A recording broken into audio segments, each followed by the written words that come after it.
안녕하세요. 2월 17일 목요일입니다. 다 같이 사도신경으로 우리의 신앙을 고백합시다. 나는 전능하신 아버지 하나님, 천지의 창조주를 믿습니다. 나는 그의 유일하신 아들, 우리 주 예수 그리스도를 믿습니다. 그는 성령으로 잉태되어 동정녀 마리아에게서 나시고 본디오 빌라도에게 고난을 받아 십자가에 못 박혀 죽으시고 장사된 지 사흘 만에 죽은 자 가운데서 다시 살아나셨으며 하늘에 오르시어 전능하신 아버지 하나님 우편에 앉아 계시다가 거기로부터 살아있는 자와 죽은 자를 심판하러 오십니다. 나는 성령을 믿으며 거룩한 공교회와 성도의 교제와 죄를 용서받는 것과 몸의 부활과 영생을 믿습니다. 아멘. 오늘 우리가 함께 볼 말씀은 마가복음 6장 30절에서 44절까지입니다.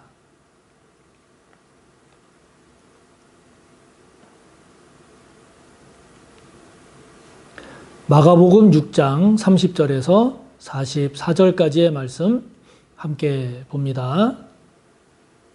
사도들이 예수께 모여 자기들이 행한 것과 가르친 것을 낱낱이 고하니 이르시되 너희는 따로 한적한 곳에 가서 잠깐 쉬어라 하시니 이는 오고 가는 사람이 많아 음식 먹을 겨를도 없음이라. 이에 배를 타고 따로 한적한 곳에 갈새 그들이 가는 것을 보고 많은 사람이 그들인 줄 안지라. 모든 고을로부터 도보로 그곳에 달려와 그들보다 먼저 갔더라. 예수께서 나오사 큰 무리를 보시고 그 목자 없는 양 같음으로 인하여 불쌍히 여기사 이에 여러 가지로 가르치시더라. 때가 저물어가매 제자들이 예수께 나와 여짜오되 이곳은 빈들이요 날도 저물어가니 무리를 보내어 두루 촌과 마을로 가서 무엇을 사 먹게 하옵소서. 대답하여 이르시되 너희가 먹을 것을 주라 하시니 여짜오되 우리가 가서 200데나리온의 떡을 사다 먹이리이까. 이르시되 너희에게 떡 몇 개나 있는지 가서 보라 하시니 알아보고 이르되 떡 5개와 물고기 2마리가 있더이다 하거늘 제자들에게 명하사 그 모든 사람으로 때를 지어 푸른 잔디 위에 앉게 하시니 때로 100명씩 또는 50명씩 앉은지라.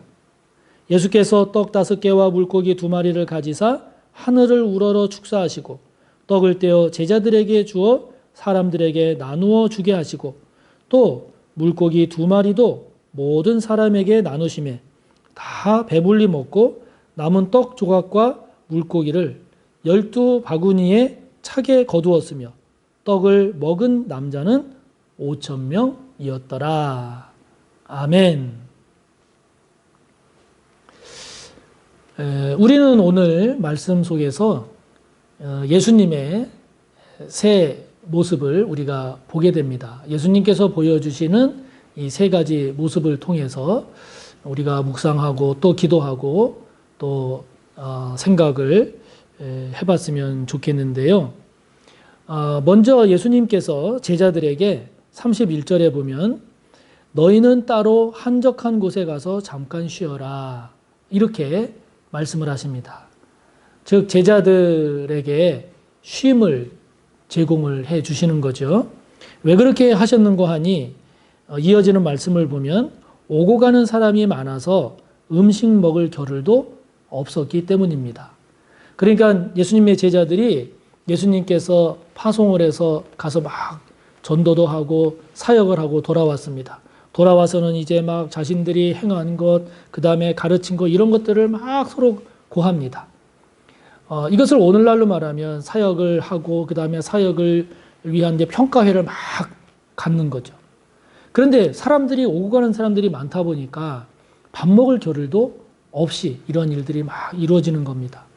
그러니까 예수님께서 제자들에게 너희들은 저쪽 한적한 곳에 따로 가서 거기서 좀 쉬어라 이렇게 말씀을 하시는 거거든요. 예수님께서 제자들을 위한 배려 또 제자들에게 쉼을 통한 보다 더 나은 사역의 활성화를 말씀해 주고 계시는 그런 모습을 보게 되는데요. 그런데 이렇게 예수님께서 제자들을 배려해 주시고 또 제자들을 이렇게 챙기시는 이러한 모습은 물론 예수님이기 때문에 하나님의 아들이시기 때문에 모든 것을 다 그렇게 선하게 사랑을 베푸시고 하신다. 이렇게 우리가 단순하게 생각할 수도 있겠지만 그러나 앞에 마가복음 3장 20절을 보면 예수님이 그러셨어요. 예수님께서 식사할 겨를이 없을 정도로 그런 상황에 자주 놓이게 되셨던 것을 우리가 알 수 있습니다.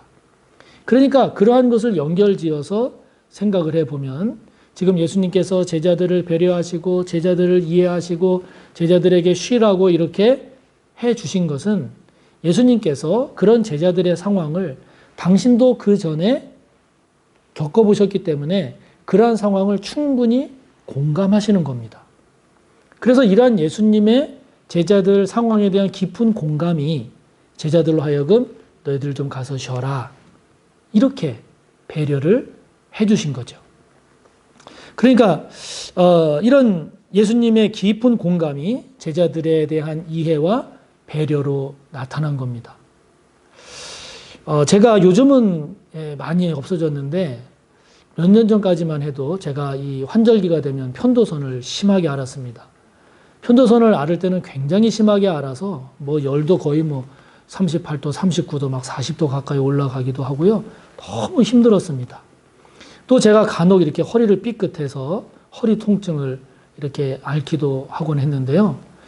제가 처음에는 그게 불편하고 고생스럽고 또 그것 때문에 힘들 때는 아유 이거 참 이런 것 없이 건강했으면 좋겠다 그랬는데 제가 시간이 좀 지나면서 하나 깨달아진 것이 물론 저 개인적인 생각입니다만은 이 목사가 너무 건강해도 안 되겠구나라는 생각이 든 겁니다. 사역하는 데 지장이 없다면 어느 정도는 아프기도 하고 어느 정도는 괴롭기도 해야 그래야 아픈 성도도 이해하고 상황이 좋지 않은 성도도 이해할 수 있겠구나라고 하는 것을 알게 된 거죠. 그러니까 여러분 우리가 누군가를 이해하고 배려하기를 원한다면 공감이 있어야 됩니다. 공감할 줄 알아야 그래야 그 사람에 대한 이해도 깊어지고 그 사람을 위한 배려도 진정으로 실질적으로 이루어질 수가 있는 거죠. 자, 그렇다면 저와 여러분은 과연 상대방에 대한 그 사람에 대한 이해와 배려 그 이전에 얼마나 깊이 공감하고 있는가? 저와 여러분의 공감 지수는 얼마나 됩니까? 상대방을 이해하고 배려하는 지수는 높습니까? 그렇지 않고 그냥 내 기준, 내 주장을 세우기에 급급하지는 않습니까? 저와 여러분 모두를 축복하기는 오늘 주님의 모습처럼 깊은 공감이 이루어지기를 바랍니다. 그 공감의 기초에서 이해하고 배려할 줄 아는 저와 여러분의 보다 더 성숙한 모습이 주님을 닮은 모습으로 잘 이루어지기를 바랍니다. 예수님의 두 번째 모습은 불쌍히 여기시는 예수님입니다. 34절에 보면 예수님께서 당신께 오는 큰 무리를 보시면서 그 무리들이 목자 없는 양 같음으로 인해서 불쌍히 여기셨다 그랬습니다. 그 불쌍히 여기셔서 여러 가지로 무리들을 가르치셨다 그랬어요. 여러분, 이 예수님께서 무리들을 보시고 불쌍히 여기신 그 이유는 현실적이고 현상적인 그런 차원의 그런 거라기보다는 그 무리들을 보니까 사회적으로도 이들을 올바른 대로 이끌지 못하는 그러한 상황으로 인한 이들의 불쌍함이 보이신 거죠. 또 더 깊은 의미로는 영적인 차원에서 이렇게 예수님의 하나님 되심을 모르고 또 하나님께서 행하시는 그 구원 사역을 제대로 모름으로 인해서 구원의 길로 가지 못하고 있는 저 많은 무리들을 보시면서 그것이 그렇게 불쌍하신 겁니다. 그래서 그러한 불쌍히 여기시는 긍휼 때문에 예수님께서 여러 가지로 가르치셨다라고 하는 거거든요. 그러니까 진정한 사랑 그리고 깊은 사랑의 출발은 긍휼입니다. 불쌍히 여기는 겁니다. 불쌍히 여기는 것 없이는 깊은 사랑, 진정한 사랑으로 나아가기가 어려운 거죠. 저와 여러분이 누군가를 미워한다라고 하면 그 사람을 그냥 미워하는 것으로 그치고 있지는 않은지요. 그러나 다시 한번 그 사람을 하나하나 깊이 생각을 해보면 긍휼히 여길 면이 반드시 있습니다. 불쌍한 면이 반드시 있습니다. 우리가 누군가를 대할 때 그냥 인간적으로 그리고 그냥 현실적으로 그렇게만 대하는 그러한 차원을 넘어서 그가 안고 있는 경제적인 여건, 그가 안고 있는 사회적인 여건, 그가 안고 있는 영적인 그러한 차원을 깊이 헤아리면서 불쌍히 여길 줄 아는, 긍휼히 여길 줄 아는 저와 여러분이 된다면 저와 여러분은 지금보다는 훨씬 더 사랑의 사람으로 나아갈 수 있을 것이고 지금보다는 훨씬 더 진정한 깊은 아름다운 사랑의 사람이 될 수 있으리라 믿습니다. 예수님께서 불쌍히 여기심으로 사람들을 더 많이 가르치신 것처럼 우리를 향한 하나님의 구원 사역의 출발 또한 우리를 불쌍히 여기신 거죠. 주님께서 저와 여러분을 불쌍히 여기셔서 저와 여러분을 구원하신 그 구원 사역을 이루신 것 아니겠습니까? 저와 여러분에게 긍휼의 은혜가 있기를 바랍니다. 저와 여러분은 이 긍휼의 은혜가, 긍휼의 마음이, 불쌍히 여기는 마음이 얼마나 있는지요. 거기에서 사랑으로 이어지기를 바라고 그 사랑의 열매가 아름다운 열매가 되기를 바랍니다. 오늘 예수님에게서 발견하게 되는 또 하나는 우리가 잘 아는 오병이어의 기적이죠. 이 오병이어의 기적은 사복음서 모두 소개되고 있는 그만큼 중요하고 또 그만큼 의미 있는 사건임을 우리에게 가르쳐 주는데요. 이 오병이어 기적을 행하실 때 보면 35절에 보면 거기가 빈들입니다. 그러니까 무슨 다른 상점이나 다른 시설 이런 게 아무것도 없어요. 빈들입니다. 날은 저물어 갑니다. 사람들은 굶주리고 있습니다.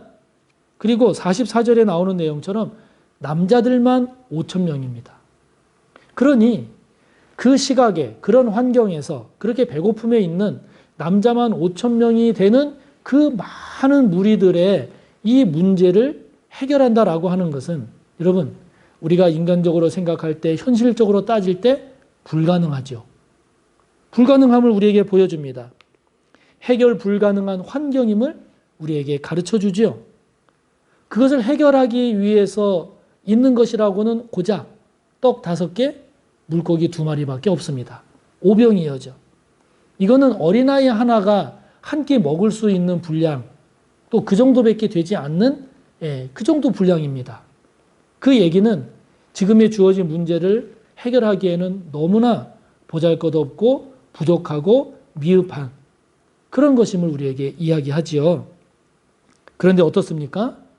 그런 상황에서도 예수님께서 기적을 행하셔서 12바구니가 남게 풍성한 나눔과 역사가 이루어지는 기적이 일어났죠.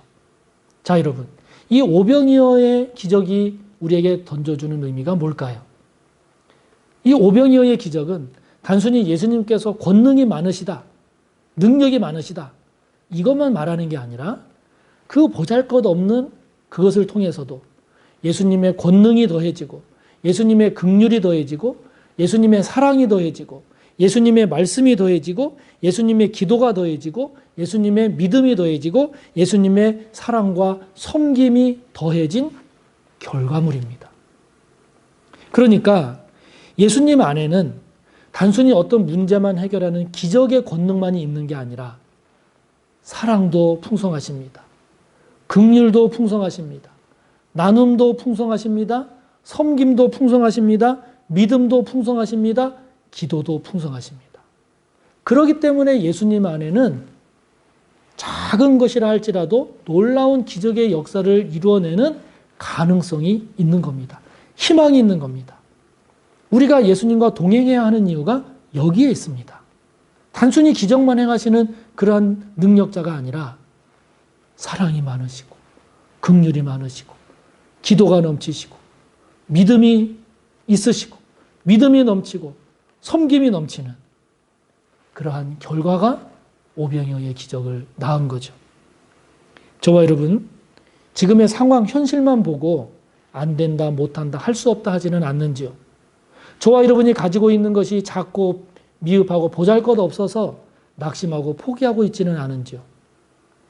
주님 안에 있는 이 풍성한 가능성, 주님 안에 있는 이 풍성한 놀라운 은혜를 여러분 놓치지 마시기를 바랍니다.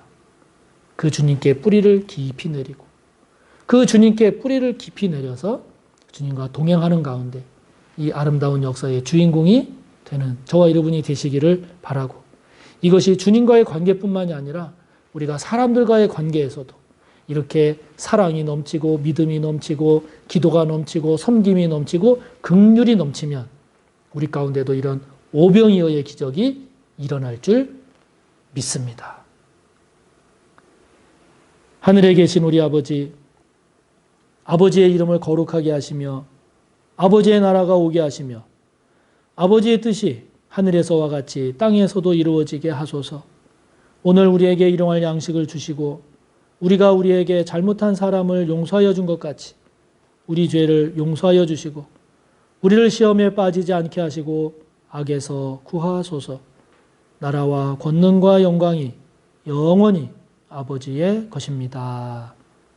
아멘.